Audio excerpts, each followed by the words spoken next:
리라. 아멘. 할렐루야. 다시 한번 옆에 있는 분과 인사합시다. 말씀에 큰 은혜가 임할 것입니다. 할렐루야. 여러분, 말씀의 은혜는요, 받기로 작정하는 분들은 받습니다. 아멘. 강단에서 말씀 준비하는 담임 목사는 열심히 준비할 테니까 여러분들은 마음껏 은혜 받고 돌아가시기를 주님의 이름으로 축원합니다. 오늘 마가복음 1장 4절부터 8절까지 말씀으로 광야의 은혜를 체험하라, 광야의 은혜를 체험하라, 이런 제목으로 말씀의 은혜를 나누고자 합니다. 사람은 누구나 편안한 삶을 원하죠. 그렇죠? 우리는 다 편안하게 살아가고 싶어요. 이 세상 어느 누가 짧고 짧은 생애를 살면서 힘들게 살고 싶겠습니까? 젊어 고생은 사서도 한다. 우리가 이런 말을 알고 있지만 젊은이들도 사서 고생 안 하려고 합니다. 사실 우리가 성공하고 싶은 이유 중에 하나도 편안한 여생을 살고 싶은 간절한 바람 때문에 그렇죠. 이것이 모든 사람이 추구하는 본능입니다. 그런데 이런 삶이 우리에게 주는 것이 무엇인지 요한일서 2장 16절에서 이 세상에는 악한 것들이 있다, 이렇게 말합니다. 자, 이 세상에는 어떤 것들이 있다? 악한 것들이 있다. 바로 그것이 뭐냐? 우리 육신을 즐겁게 해주는 것, 우리 눈을 즐겁게 해주는 것, 우리들의 삶에 대해 자랑하는 것이라고 강조합니다. 사랑하는 성도 여러분, 육신의 정욕과 안목의 정욕과 이생의 자랑은 아버지 하나님으로부터 나온 것이 아닙니다. 세상으로부터 나온 것임을 우리는 깨달아야 합니다. 아버지에게서 온 것이 아니라 세상에서 왔다는 것은 아주 중요한 의미가 내포되어 있음을 보게 됩니다. 아버지 하나님에게서 나온 것은 선한 것입니다. 믿으십니까? 하나님에게서 나온 건 모든 것이 선한 거예요. 그러므로 우리는 하나님이 주시는 것을 구해야 할 줄로 믿습니다. 간절히 사모해야 할 줄로 믿습니다. 빈들의 메마른 그 풀과 같이 시들은 나의 영혼이 성령의 담비로 새로지게 해달라고 우리가 찬양을 부르듯이 이 시간 성령님께서 우리 사랑하는 강경제일교회 성도들의 마음속에 촉촉한 담비로 내려주시기를 주님의 이름으로 축원합니다. 자, 그런데 세상으로부터 나온 것들은 당장은 우리에게 유익이 되는 것 같지만 결국 우리를 하나님으로부터 멀어지게 만들죠. 여러분의 삶 가운데 지금 끊지 못하는 어떤 것들이 있을 거예요. 세상으로부터 나온 것 가운데. 자, 왜 못 끊죠? 왜 못 끊을까요? 그것을 끊고 싶지 않거든요. 사실 우리가 영적인 삶에 있어서 제일 힘든 것은 뭐냐면 내 육신이 그것을 너무나 간절히 원한다는 거예요. 근데 하나님은 뭐라고 말씀하세요? 아니다, 너 그거 끊어야 된다, 이렇게 우리에게 말씀을 하세요. 저는 우리 사랑하는 성도 여러분들이 아무리 나에게 유익이 되는 것 같아도 성령님께서 끊어라, 버려라, 돌아서라 하면 아멘 하고 순종할 수 있게 되기를 주님의 이름으로 축원합니다. 그러게 하나님의 사람들은 누구나 예외 없이 광야로 나갔습니다. 자, 어디로 나갔다고요? 광야로 나갔습니다.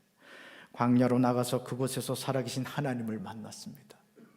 저는 우리 살아가는 강경제일교회 성도 여러분들이 2021년에 늘 하나님을 만나고 사시길 주님의 이름으로 축원합니다.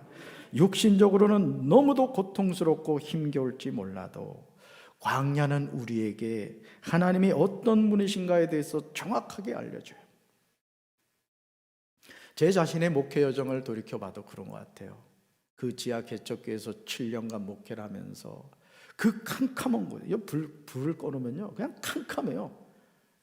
눈에 뵈는 게 없더라고요. 그곳에서 하나님의 이름을 불러가면서 그냥 눈물 흘려서 기도하면서, 여러분 무슨 소망이 있겠어요? 근데 하나님은 그 과정을 지나가게 하시더라고요. 또 두 교회에서 16년이라는 부담임 목사의 과정을 정말 부담스럽게 감당을 했지만 여러분 뭐가 보이겠어요? 아무 소망이 보이질 않는 거예요. 그런데 그 광야가 결국 오늘 저를 잊게 했더라고요. 저는 우리 사랑하는 강경제일교회 성도 여러분들, 하나님이 광야로 여러분을 이끌어 가시면은 절대 기억하세요. 아버지 하나님은 좋은 것, 선한 것을 여러분에게 주실 줄로 믿습니다. 하나님의 사람들은 광야의 여정을 통하여 인생의 절대적인 진리를 깨닫게 되었습니다. 바로 그것은 하나님의 도우심이 없는 삶은 있을 수가 없다는 거예요. 여러분이 지금 스스로 호흡하는 것 같죠? 아니에요. 우리 호흡을 주관하신 분은 하나님이신 줄로 믿습니다. 젊은 사람들도 쓰러져 죽습니다, 여러분. 내가 건강관리 잘해서 건강하다고요? 아니에요, 여러분. 하나님이 지켜주시기 때문인 줄로 믿습니다. 내 삶이 하나님의 선한 손에 달려있다는 거죠. 여러분, 우리가 걱정할 일이 없잖아요. 생각해 보세요. 내 삶이 누구 손에 달려있어요? 하나님 손에. 그럼 하나님이 오른쪽으로 가라면 어디로 가면 돼요? 오른쪽. 왼쪽으로 가라면? 그러니 걱정할 일이 있어요, 없어요? 없어요. 우리는 그런 하나님의 자녀라고요. 할렐루야. 예. 그러니 오직 하나님만을 의지하며 살게 되는 겁니다. 이 사실을 누구보다 잘 알고 있는 마귀는 우리에게 광야의 길을 거부하게 만듭니다. 야, 네가 뭔 잘못을 했어? 네가 왜 그런 고생을 하려고 해? 마귀는 우리에게 계속 그렇게 미혹을 하죠. 광야의 삶은 저주받은 삶이라고 우리에게 속삭입니다. 그래서 여러분, 혹여나 우리 주변에 인생의 어려움을 당한 분들, 또 육신의 병에 걸린 분이 있다면 삐딱한 시선으로 보지 마세요. 하나님이 그 광야의 과정을 통해 만나주시기 위한 하나님의 선한 뜻인 줄로 믿습니다. 우리가 어떤 상황에서도 하나님을 바라본다면 세상은 우리에게 저주받은 인생이라고 말할지 모르지만 하나님 앞에서는 가장 복받은 인생임을 믿으시길 바랍니다. 어떤 일이 있어도 가지 말아야 할 길이 광야라고 마귀는 이야기하죠. 우리는 마귀의 이 속삭임에 넘어지면 안 됩니다. 주님의 몸된 전에서도 마찬가지입니다. 주님이 맡겨주신 사명이라면은 누구 바라볼 것 없이 충성스럽게 감당하시길 주님의 이름으로 축원합니다. 우리가 코로나19 때문에 전도 안 한다고요? 아닙니다, 여러분. 하나님이 지혜 주시잖아요. 이렇게 하면 되겠구나. 그럼 그렇게 하면 되는 거죠. 저는 우리 강경제일교회가 강권하여 내 집을 채우라는 주님의 말씀에 순종해서 날마다 구원받는 우리가 더하게 되기를 주님의 이름으로 축원합니다. 마가복음을 기록한 마가복음 1장 1절에서 하나님의 아들 예수 그리스도의 복음의 시작이라고 하면서 선지자 이사야의 글을 인용하고 있음을 보게 됩니다. 2절에 나와 있는 내용은 말라기 3장 1절이고 3절은 이사야 40장 3절에 기록된 말씀입니다. 이 시간 하나님이 행하시는 놀라운 일을 여러분 보시기 바라요. 하나님이 얼마나 신실한 분인지 깨닫게 되시길 바랍니다. 선지자 말라기를 통하여 말라기 3장 1절에서 예언한 말씀이 이루어지고 있음을 보게 돼요. 여러분, 하나님은 거짓말하지 않으세요. 아멘. 자, 바로 이 말씀이에요. 같이 읽습니다. 만군의 여호와가 이르노라. 보라, 내가 내 사자를 보내리니 그가 내 앞에서 길을 준비할 것이요 또 너희가 구하는 바 주가 갑자기 그의 성전에 임하시리니 곧 너희가 사모하는 바 언약의 사자가 임하실 것이라. 아멘. 마가복음 1장 2절에서 마가는 보라, 내가 내 사자를 내 앞에 보내노니 그가 내 길을 준비하리라고 인용하면서 선지자 이사야의 글을 인용하고 있지만 사실은 출애굽기 23장 20절과 말라기 3장 1절 말씀을 인용한 후에 3절에서 비로소 70인역에 의해 이사야 40장 3절을 인용하고 있음을 보게 됩니다. 마가는 이사야를 대표적 인물로 언급하고 있는 것입니다. 마가는 마가복음을 시작하면서 구약 성경을 인용하여 예수님의 사역과 본질을 참되게 이해하기 위해서는 구약의 눈을 돌려야만 한다는 사실을 은연중에 보여주고 있습니다. 그래서 여러분이 항상 성경을 읽을 때 어떤 분들은 취사 선택을 해서 성경을 읽으려고 해요. 저는 우리 사랑하는 강경제일교회 성도 여러분들은 가급적이면 창세기부터 요한계시록부터까지 또 마태복음부터 요한계시록을 읽고 다시 구약으로 가서 창세기부터 말라기까지 성경을 꾸준히 읽어가게 되기를 주님의 이름으로 축원합니다. 성경은 편식을 하면 안 돼요. 물론 어느 말씀을 펼치든 그 말씀에서 은혜 주시죠. 그러나 성경을 꾸준히 읽어가는 것은 정말 중요합니다. 하나님의 약속은 거짓이 없죠. 여러분, 하나님의 약속은 어느 한 사람만을 통해서 전해지는 것이 아닙니다. 구약 39권이 누구를 증거한다고 했죠? 예수님. 어디를 펼치든 누가 나온다? 예수님이 나와요. 그 메시아인 예수를 내가 너희들에게 보내줄게. 왜? 너희들은 죄인이기 때문에. 수많은 선지자들이 그 사실을 증언했다는 것이죠. 이사야 40장 3절에서 같은 예언의 말씀이 나오고 있음을 보게 됩니다. 여러분, 같은 내용이 반복해서 나온다는 말은 하나님이 반드시 이루신다는 뜻이에요. 자, 바로 이 말씀이죠. 같이 읽습니다. 외치는 자의 소리여 이르되 너희는 광야에서 여호와의 길을 예비하라. 사막에서 우리 하나님의 대로를 평탄하게 하라. 아멘. 구약에서 예언된 그 말씀이 신약에서 실제로 이루어지고 있음을 우리는 볼 수가 있죠. 출애굽기와 말라기와 이사야를 통하여 말씀하시는 하나님을 보시길 바랍니다. 하나님의 음성을 들으시길 바랍니다. 사랑하는 성도 여러분, 마가복음 1장 2절에 나오는 내 사자가 누굽니까? 또 3절에 나오는 광야에 외치는 자의 소리가 누구죠? 세례 요한입니다. 아직 태어나지도 않았는데, 아직 아무도 알 수 없는데 이미 하나님께서는 예언의 말씀을 통해서 이사야 40장 3절을 통해 선지자 이사야의 입술을 통해 예언하게 하시는 거예요. 그리고 그 말씀이 실제로 오늘 이루어지고 있음을 보게 됩니다. 내가 내 사자를 내 앞에 보낸다고 하실 때 이 사자는 구체적으로 세례 요한의 예수님에 대한 임무를 말했다면, 광야에 외치는 자의 소리에서 소리는 세례 요한의 메시지에 더욱 중점을 둔 것으로서 세례 요한의 등장과 사역에 대한 구약의 예언적인 문구입니다. 세례 요한은 하나님의 사자였고 외치는 자의 소리였던 것입니다. 선지자 말라기를 통하여 하나님이 그가 내 길을 준비하리라고 말씀하신 대로 구약과 신약의 분기점이 되시는 예수님의 등장에 앞서 지금까지 진행되어 온 구약의 선민인 이스라엘 민족의 심령을 먼저 준비시키기 위한 세례 요한의 사역에 대해 완벽하게 예언하고 있음을 보게 됩니다. 얼마나 놀라운 모습입니까? 여러분, 하나님 이런 분이시라고요. 하나님은 말씀하시고 그 말씀대로 역사를 이끌어가고 계신 줄로 믿습니다. 자, 그렇다면 하나님으로부터 이런 거룩한 사명을 부여받은 세례 요한은 어떻게 사역을 했을까요? 여러분, 마가복음 1장 4절을 보시죠. 세례 요한이 광야에 이르러 죄 사함을 받게 하는 회개의 세례를 전파하였다고 나옵니다. 우리는 이 말씀을 주목해서 봐야 합니다. 예수님이 오실 길을 준비하는 사람은 누구든지 광야로 나가야 됩니다. 여러분, 우리가 전도를 한다는 것도 사실은 마찬가지입니다. 이 광야와 같은 세상에서, 죄악으로 가득한 이 세상에서 우리는 외치는 자의 소리가 되어야 할 줄로 믿습니다. 하나님은 선지자 이사야를 통하여 외치는 자의 소리여 이르되 너희는 광야에서 여호와의 길을 예비하라고 말씀하셨습니다.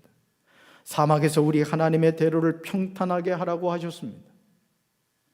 인생의 광야에서 어떤 일이 있어야 합니까? 죄 사함을 받게 하는 회개의 세례를 선포해야 됩니다. 죄 때문에 죽어가는 영혼들에게 당신들이 살 길이 있습니다. 이것을 전해줘야 된다는 거죠. 세례 요한은 메시아 도래를 위한 준비 사역 중 사람들의 타락하고 부패한 심령을 돌이켜 오실 예수님을 영접하도록 하는 회개의 사역을 감당한 거예요. 그래서 교회 안에서 가장 있어야 될 일이 무엇입니까? 자신의 죄를 깨닫고 회개하는 역사가 나타나야 돼요. 할렐루야. 저는 우리 강경제일교회 성도 여러분들이 하나님의 말씀을 들을 때마다 나의 죄가 깨달아지고 하나님의 그 한량없는 은혜가 여러분의 가슴으로 고백되어지게 되기를 주님의 이름으로 축원합니다. 광야란 히브리어는 에레모스인데 사람이 살지 않는 지역, 또 버려지고 황량한 초소라는 의미가 있습니다. 즉 광야는 개간되어 사람들의 주거지역으로 활용되는 장소와 정반대의 개념인 거예요. 광야는 오직 살아계신 하나님만을 바라보는 장소입니다. 오늘 우리가 이 세상을 살아간다고 말하죠. 이 세상이 어떤 것입니까? 에덴 동산 아닙니다, 여러분. 우리가 살아가는 곳은 광야예요. 광야이기 때문에 우리의 두 시선은 항상 살아계신 하나님만을 향해야 할 줄로 믿습니다. 출애굽기 23장 20절에서 하나님은 이스라엘 백성들이 메마른 땅인 광야를 통과할 때 그들보다 앞서 하나님이 보내신 사자를 보내므로 그들로 약속의 땅 가나안으로 인도받게 하셨습니다. 마찬가지로 하나님은 세례 요한을 광야에 앞서 보내셨던 것이죠. 왜요? 오실 메시아를 준비하기 위해서. 왜냐하면 하나님이 예수 그리스도를 통하여 구원하실 것이라는 놀라운 계시를 전파하고 예배함으로써 하나님의 백성들로 신령한 가나안 땅으로 인도받게 하시기 위함인 거죠. 여러분, 오늘 우리는 이 사명을 감당해야 할 줄로 믿습니다.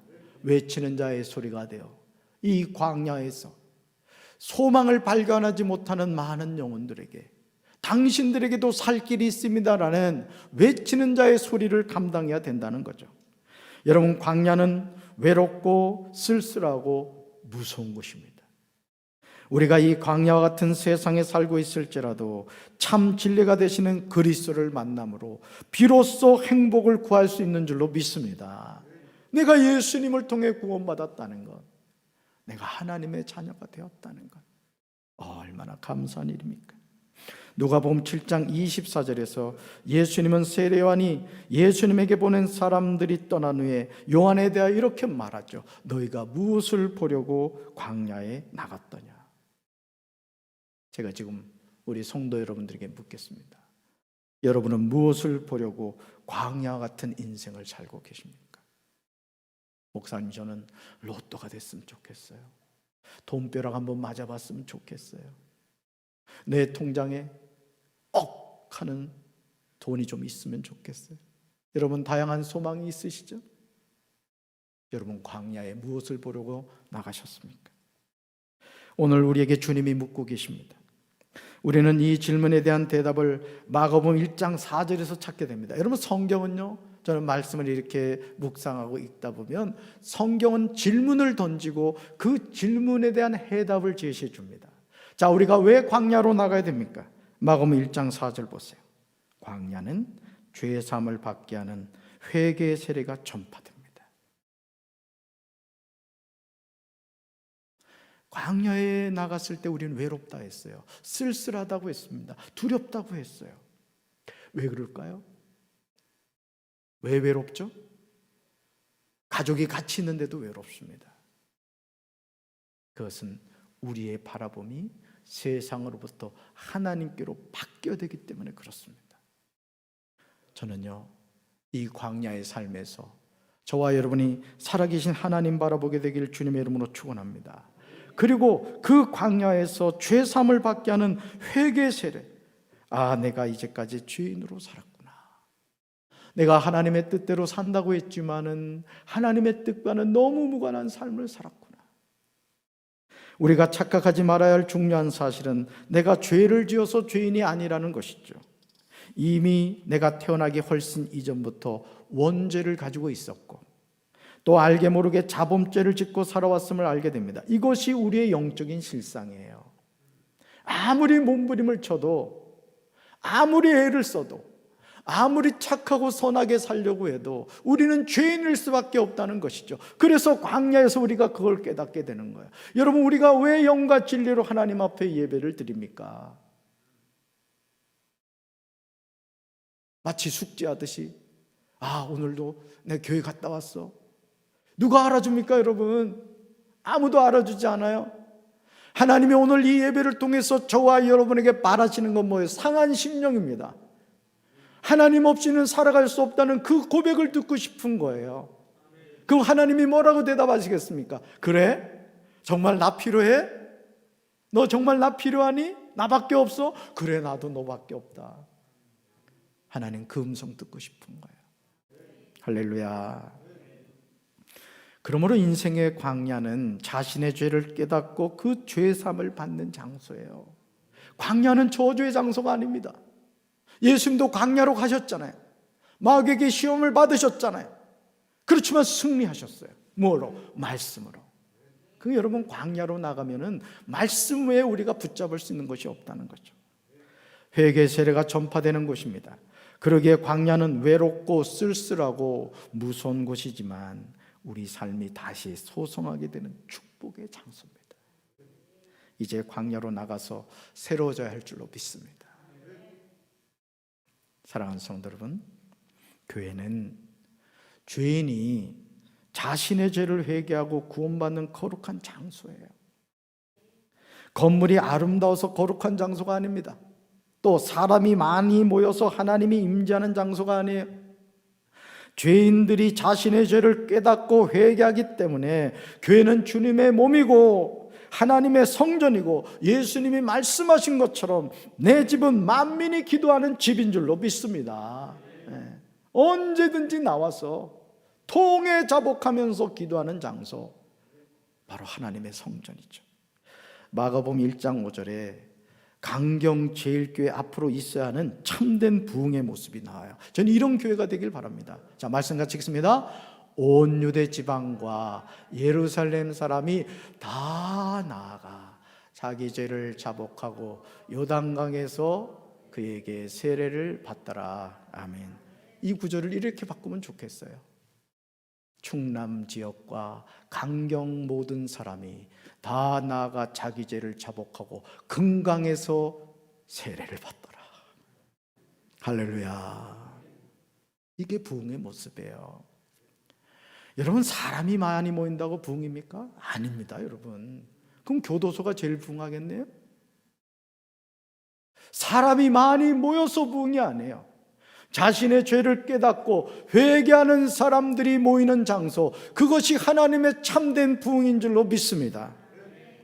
세례 요한이 광야에 이르러 죄 사함을 받게 하는 회개 세례를 전파했을 때 온 유대 지방과 예루살렘 사람이 다 나아가 자기 죄를 자복하였습니다. 요단강에서 요한에게 세례를 받았습니다. 이런 회개 역사가 강경제일교회에 항상 일어나야 할 줄로 믿습니다. 부활절이나 성탄절날 세례받는 사람이 많이 있어야 되는 거예요. 그게 그 교회가 부흥하는 것이고 하나님이 기뻐하는 거예요. 근데 여러분, 사람들이 그냥 와서 세례받습니까? 광야에서 외치는 자의 소리가 돼야 되는 거예요. 당신도 예수 믿어 구원받아야 된다고. 외치는 자의 소리가 있을 때 자신의 죄를 자복하며 예수 이름으로 세례받고 하나님의 백성 되는 줄로 믿습니다. 여러분, 새 찬송가 305장을 작사한 사람은 존 뉴턴입니다. 존 뉴턴은 흑인 노예 매매업에 종사하는 사람이었습니다. 그는 노예선의 선장이 되었는데 그가 탄 배가 폭풍우를 만나 좌초될 위기에 빠지게 되었습니다. 인생의 큰 위기죠. 절체절명의 순간입니다. 이에 그는 하나님께 기도를 드리게 돼요. 제가 왜 여러분들에게 부르짖어 기도하라고 하느냐면 절박함을 가지라는 거예요. 오늘 우리는 너무 여유롭습니다. 오늘 특별 새벽 기도를 마치고 사실 이제 게스트하우스 들어가서 잠깐 좀 누웠습니다. 그랬더니 하나님이 지금이 어찌 잠들 때냐고 소방배를 막 울리시는 거예요. 따라랑 울리는 거예요. 번쩍 일어났습니다. 김용일 장로님한테 전화해가지고 장로님 비상이 났다고. 어제 새벽 4시까지 작업을 하셨대요. 얼마나 고생하셨겠어요. 오셔가지고 그 비상벨 그 소리 안 나게 하더라고요. 여러분, 절박감을 느끼고 기도하시기 바라요. 아멘. 정말 우리의 기도가 너무 멋스러우면 안 됩니다. 살려달라고 기도해야 돼요. 정말 이 민족을 살려달라고 기도해야 됩니다. 코로나19 때문에 힘듭니다. 어렵습니다. 물론 사실입니다. 그러면 우리가 어떻게 되겠어요? 오늘 장로님 기도하신 것처럼 하나님이 도와주셔야 되잖아요. 하나님이 그냥 도와줍니까? 너는 내게 부르짖으라. 내가 내게 응답하겠고 내가 알지 못하는 크고 은밀한 일을 내게 보이리라고 하셨잖아요. 너는 내게 뭐 하라고요? 부르짖어야 돼요. 저는 강경제일교회가 부르짖는 기도를 하게 되길 바라요. 물론 조용히 기도하는 게 잘못됐다는 거 아닙니다. 그렇게 하셔도 돼요. 그러나 우리가 같이 기도할 때는 여러분 부르짖어 기도하세요. 그래서 하나님이 야 강경제일교회 왜 이렇게 시끄러워졌냐? 담임 목사 바뀌더니 너무 시끄러워졌어. 야 빨리 좀 가봐. 뭐 큰일 났나 보다. 이러면 아멘을 해야지. 그래가지고 천사들이 와가지고 그냥 우리 강경제일교회 성도들 기도하는 사람들마다 다 붙어가지고 하나님 다 기도 담아간다 그러잖아요. 금양로에 담아가가지고 하나님 아버지 앞에 세상에 강경제일교회 기도 제목이 이렇게 많다고 하나님이 결제하면 끝나는 거잖아요. 할렐루야. 자, 그래서 그가 이제 좌초될 위기에 빠져서 이제 하나님께 기도를 드리게 됐는데 그 후에 그가 탄 배가요 기적적으로 폭풍우를 벗어나 무사히 귀향하게 되었습니다. 존 뉴턴은 이날을 자신의 제2의 탄생일로 여겼어요. 결국 그는 회심하여 목회자가 되었는데 나중에 자신의 죄를 회개하는 마음으로 노예 해방 운동에 이바지했습니다. 존 뉴턴은 82세 생을 마감하기 전까지 죄인인 자신이 은혜 갚을 길은 힘을 다할 때까지 하나님을 위하여 사역하는 것이라며 죽기 한 달 전까지 설교를 했대요. 우리 강경제일교회 성도들도 그러게 되길 바랍니다. 죽기 한 달 전까지, 아니 일주일 전까지 하나님의 일 감당하다가 하나님 부르심 받게 되길 바랍니다. 자, 그는요 자기의 묘비에 목사라고 부르지 말고 심부름꾼이라고 적도록 했다고 합니다. 이 세상 죄인이 아닌 사람이 누가 있겠습니까? 우리 시간 존 뉴턴과 같은 심정으로 새 찬송가 305장 나 같은 죄인 살리신을 다 함께 부르도록 하겠습니다. 보혜사 성령님이 우리 마음을 만져주실 줄로 믿습니다.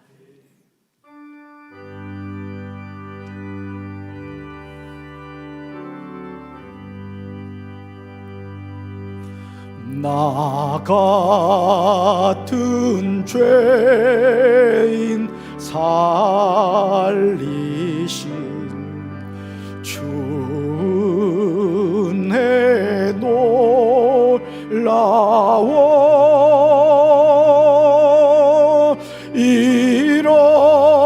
잃었던 생명 찾았고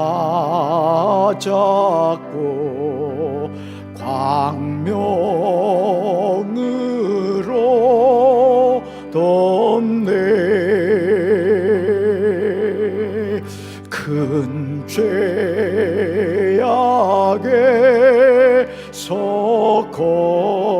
건지신 주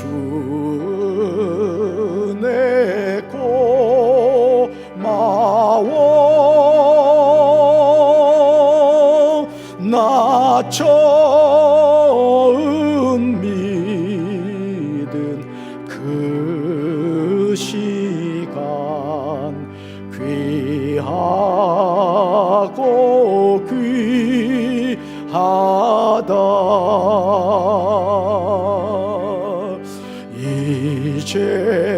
이제껏 내가 산 것도 주님의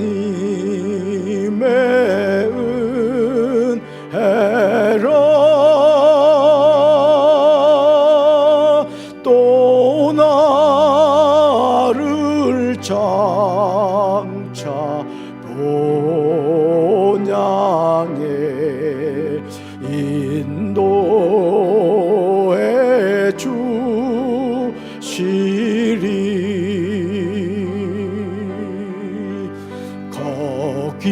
거기서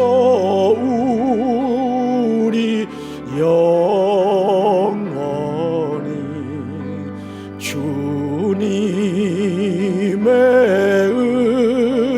은혜로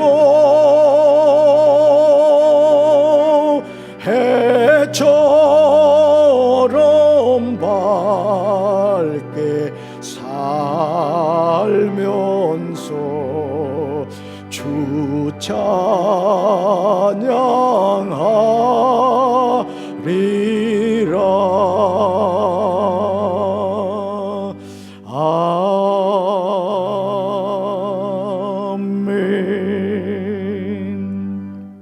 할렐루야. 출애굽기 13장 17절을 보시면 이스라엘 백성이 애굽에서 나올 때 하나님은 이스라엘 백성이 블레셋 사람들의 땅을 통과하여 가깝게 갈 수 있도록 하지 않으셨습니다. 왜냐하면 하나님은 이스라엘 백성이 전쟁을 보면 마음을 바꾸어 애굽으로 돌아가고자 할 것을 잘 아셨기 때문입니다. 하나님은 우리의 연약함을 너무 잘 알고 계세요.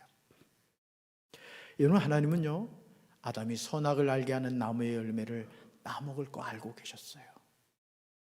우리가 실수할 것도 아세요. 그렇죠? 여러분 아시죠?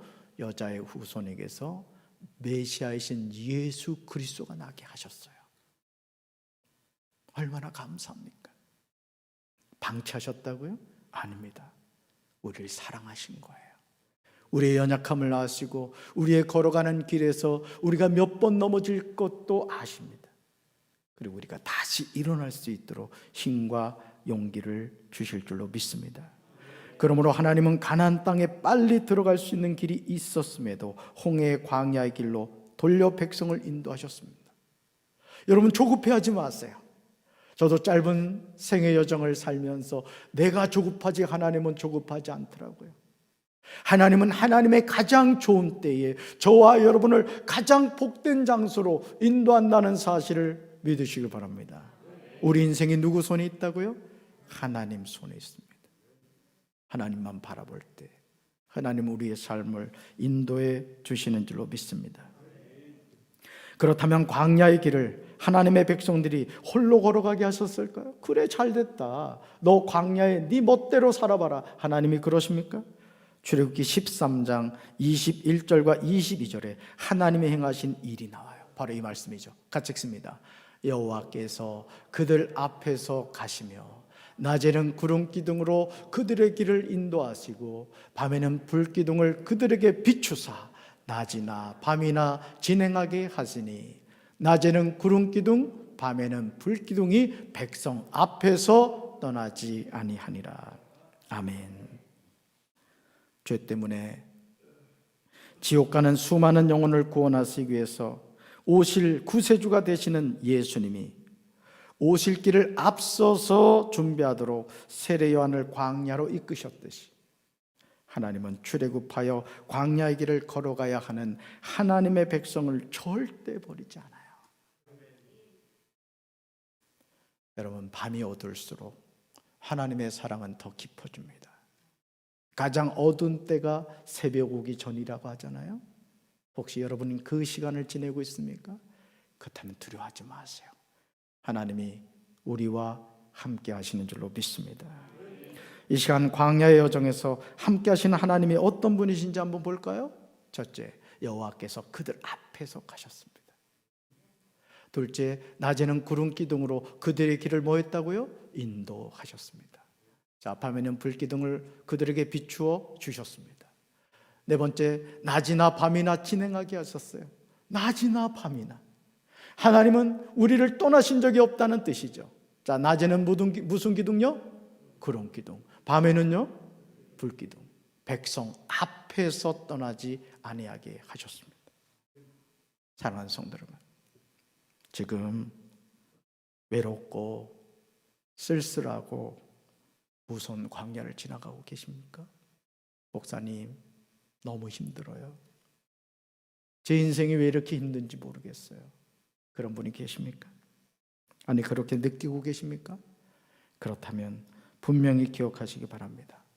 우리가 밤낮으로 광야를 지나갈 수 있도록 하나님이 낮에는 구름 기둥으로 앞서서 가시며 길을 인도하고 계신 줄로 믿습니다. 밤에는 불 기둥으로 우리가 가야 하는 앞길을 비춰주고 계세요. 하나님을 바라본다면 우리는 그 하나님을 통해서 아무리 어두운 밤길을 걸어간다 할지라도 넘어지지 않게 될 줄로 믿습니다. 광야 40년 동안 낮에는 구름 기둥이 밤에는 불 기둥이 이스라엘 백성 앞을 떠나지 않았던 것처럼 하나님의 자녀인 우리를 하나님은 떠나지 않으시는 줄로 믿습니다. 이제로 광야로 나아가 세상의 것이 아닌 낙타털 옷을 입고 허리에 가죽띠를 띠고 메뚜기와 석청을 먹어야 됩니다. 여러분, 하나님이 주시는 것을 먹어야 돼요. 불의한 재물을 탐내지 마세요. 불의한 방법으로 재산을 증식시키려고 하지 마십시오. 하나님이 주시는 것으로 배부르게 되시길 바랍니다. 하나님이 주시는 것으로 우리 강경제일교회 성도들이 영권과 물권과 인권의 복을 받게 되기를 주님의 이름으로 축원합니다. 그런 다음에 나의 약함을 고백해야 합니다. 세례 요한은 나보다 더 능력이 있는 이가 내 뒤에 오시는데 나는 몸을 굽혀서 그의 신발끈을 풀 자격조차 없다고 선포하였습니다. 그러면서 자신과 앞으로 오실 메시아가 되시는 예수님과 다른 점을 강조해요. 바로 이 말씀이죠. 같이 읽습니다. 나는 너희에게 물로 세례를 베풀었거니와 그는 너희에게 성령으로 세례를 베푸시리라. 아멘. 세례 요한이 유대 광야에서 죄 사함을 받게 하는 회개 세례를 베풀었지만 그것은 물로 세례를 베푼 것입니다. 그러나 앞으로 오실 메시아이신 그리스도는 죄인들에게 성령으로 세례를 베푸십니다. 그러나 물로 세례를 받든 성령으로 세례를 받든 광야로 나아가 자기의 죄를 자복하는 사람에게 임하게 됨을 잊지 마시길 바랍니다. 저는 우리 강경제일교회 모든 성도 여러분들이 성령 세례 받게 되길 주님의 이름으로 축원합니다. 성령으로 충만하게 되시길 주님의 이름으로 축원합니다. 지금 광야의 여정을 지나가고 있다고 해서 낙심하지 마세요. 광야는 누구만 바라보면 된다? 살아계신 하나님. 그 하나님이 누구 하나님? 나의 하나님. 아멘. 가슴에 손 얹읍시다.